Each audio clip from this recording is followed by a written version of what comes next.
Hello student, welcome to our study channel. তো WP এবং KP চাকরি প্রার্থীর জন্য একটা বিরাট বড় আপডেট এবং তার সঙ্গে সঙ্গে খুব গুরুত্বপূর্ণ কিছু কথা রয়েছে যেগুলো আমি তোমাদের সামনে তুলে ধরবো। তো অবশ্যই ভিডিওটি লাস্ট অবধি দেখতে থাকো, তাহলেই বুঝতে পারবে যে ডাব্লিউপির এক্সাম কবে হতে চলেছে, কেপির এক্সাম কবে হতে চলেছে এবং তার সঙ্গে সঙ্গে লেটেস্ট যে ভ্যাকেন্সিগুলো আছে সেগুলো কবে নাগাদ বেরোবে। সমস্ত কিছু আপডেট নিয়ে তোমাদের সামনে হাজির হয়েছি। অবশ্যই চ্যানেলটি কিন্তু সাবস্ক্রাইব করতে ভুলো না, ভিডিওটি অবশ্যই লাইক করে এরকম ইনফরমেশান পাওয়ার জন্য।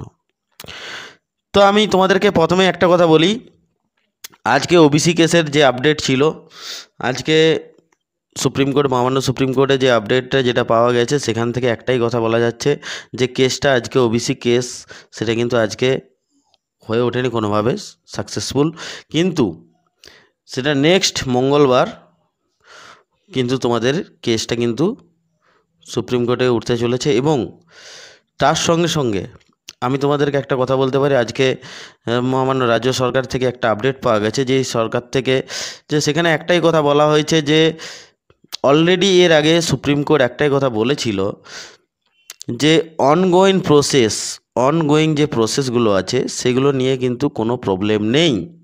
ওবিসি কেস নিয়ে প্রবলেম যারা নতুন ফর্ম ফিল আপ করবে বা যারা পরবর্তীকালে যারা ফর্ম ফিল আপ করবে তাদের জন্য। কিন্তু তোমরা জানো ডাব্লিউবিপি হোক বা কেপি হোক, এইসব ফর্ম ফিল আপ কিন্তু এই কেসের আগেই কিন্তু সমস্ত কিছু ফর্ম ফিল আপ হয়ে গিয়েছিল।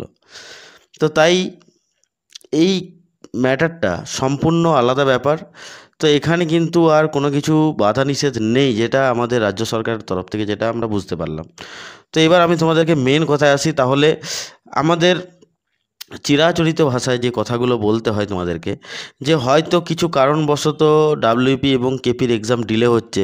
শুধু তোমরা একটা কথা ভেবে দেখো, শুধু তোমাদের ডাব্লিউপি বা কেপি এক্সাম নয়, আজকে তোমাদেরকে মিসলেনিয়াস বা ক্লার্কশিপের এক্সাম, ঠিক আছে, সমস্ত কিছু এক্সাম কিন্তু তোমরা দেখতে পাচ্ছ যে পুজো নাগাদ হচ্ছে বা পুজোর এরকম, ঠিক আছে।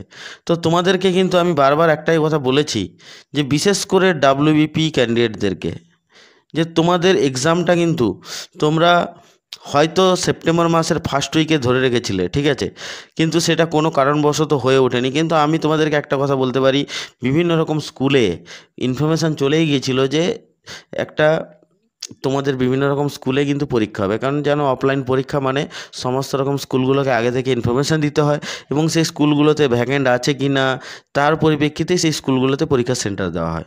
তো সেই হিসাবে কিন্তু সেখানে একটা আপডেট পাওয়া গেছিলো, কিন্তু সেটা পরবর্তীকালে যে কোনো কারণবশত হয়ে ওঠেনি।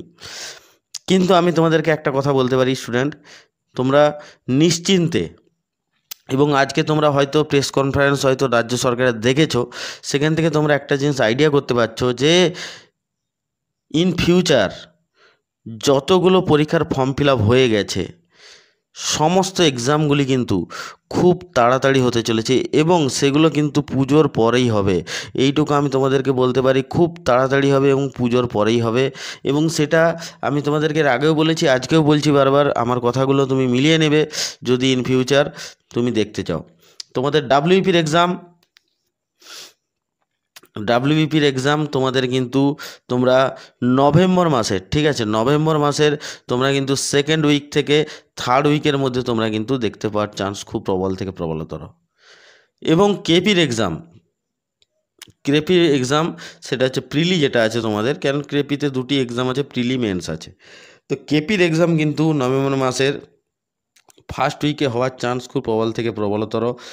আর যদি ফার্স্ট উইকে এটা হয়ে যায় কেপি, তাহলে ডাব্লিউপির এক্সাম থার্ড উইকে হওয়ার চান্স প্রবল থেকে প্রবলতর। এবার আমি তোমাদেরকে একটা কথা বলি, তোমরা অবশ্যই জানো অলরেডি ডাব্লিউবিপি এসআই, ঠিক আছে, ডাব্লিউবিপি এসআইয়ের ফর্ম বেরিয়েছিল এবং আবার একটা নতুন ভ্যাকেন্সি বেরিয়েছে 492টি পোস্টের, সেটা কিন্তু অলরেডি আপডেট হয়ে গেছে, সেটা কিন্তু খুব তাড়াতাড়ি ফর্ম ফিল আপ হবে। এবং আমি তোমাদেরকে আবারও বলছি, বিশেষ করে আবগারি দপ্তরে, ঠিক আছে, আবগারি দপ্তরের কনস্টেবল, ঠিক আছে, আবগারি কনস্টেবলের ফর্ম ফিল আপ খুব তাড়াতাড়ি শুরু হতে চলেছে, খুব তাড়াতাড়ি। এবং সেই ভ্যাকেন্সিটাও কিন্তু খুব ভালো ভ্যাকেন্সি আছে, হিউজ পরিমাণ ভ্যাকেন্সি আছে। তার সঙ্গে সঙ্গে আমি তোমাদেরকে বলতে পারি, তোমরা এই যে ডাব্লিউবিপি কনস্টেবলের এক্সাম দেবে, এই কনস্টেবলের এক্সাম দেওয়ার পরেই কিন্তু আবার তোমাদের ডাব্লিউবিপির এক্সাম বেরোবে, মানে ফর্ম বেরোবে, এবং সেটাও কিন্তু খুব ভালো পরিমাণ ভ্যাকেন্সি আছে। তো সমস্ত কিছু কিন্তু স্টেপ বাই স্টেপ একটার পর একটা হতেই থাকবে। আর আমি তোমাদেরকে একটা কথা বলি, অনেকে ডিমোটিভেট হয়ে যাচ্ছে আমি জানি, বিশেষ করে এরকম পরিস্থিতির মধ্যে অনেক আমার স্টুডেন্ট আছে যারা পড়াশোনা থেকে অনেকটা দূরে সরে গেছে। আমি তাদের উপলক্ষে একটা কথা বলি, দেখো তোমরা যদি ভাবো যে আমি 2 মাস পড়ে বা 3 মাস পড়ে, ঠিক আছে, 3 মাস পড়ে একটা চাকরি নিয়ে নেব, ঠিক আছে, 2024-এর মতো বুকে দাঁড়িয়ে, যেখানে অলরেডি 5G লঞ্চ হয়ে গেছে, জানো কি? তোমরা অলরেডি জানো 5G লঞ্চ হয়ে গেছে, 5G চলছে। এটা কিন্তু কোনো দিন সম্ভব নয়। আমি বারবার বলছি 3 মাস পরে সম্ভব নয়। এটা 2014 সাল নয় বা 2018 সাল নয়, যেখানে কাট অফটা তোমাদের যাবে, বারবার বলছি কাট অফটা 40, 35 বা 30-এ তোমাদের চাকরি হয়ে যাবে।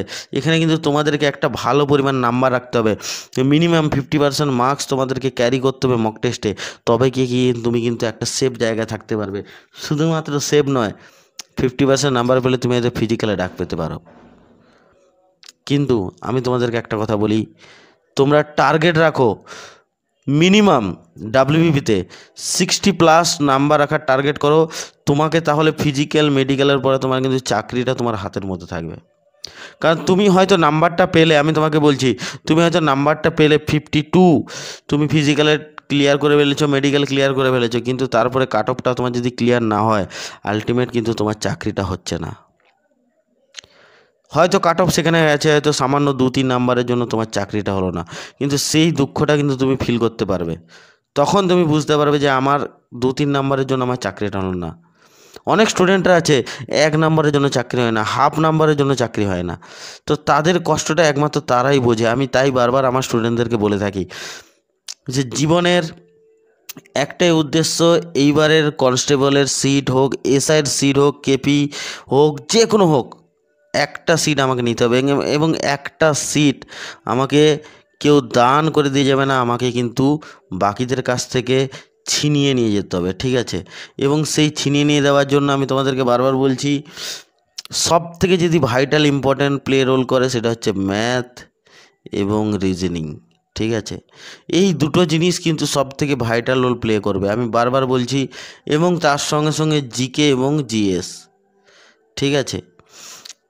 এই 3টে পোর্শান, এবং সব থেকে ভাইটাল তো ম্যাথ এবং রিজনিং। আমি বারবার বলছি এই কথাগুলো, কেন বলছি?